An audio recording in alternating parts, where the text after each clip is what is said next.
Pelaksana tugas Gubernur Aceh Nova Iriansah mengapresiasi komitmen perbankan dalam hal ini PT Bank Negara Indonesia atau BNI Syariah yang memberikan akses permodalan bagi peternak dan pelaku usaha peternakan di Aceh.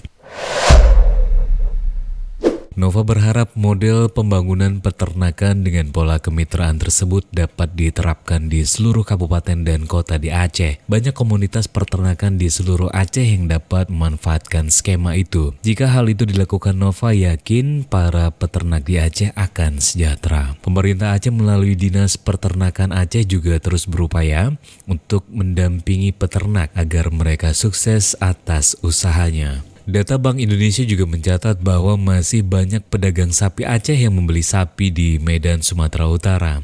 Padahal masyarakat Aceh lebih menyukai sapi-sapi Aceh. Penandatanganan kerjasama pembiayaan program penggemukan sapi dilakukan langsung oleh Direktur Utama Bank BNI Syariah, Abdullah Firman Wibowo, perwakilan Aspeda dan Kepala Dinas Peternakan Aceh, Dr. Hewan Rahmandi. Prosesi itu disaksikan langsung oleh PLT Gubernur Aceh, Nova Iriansyah.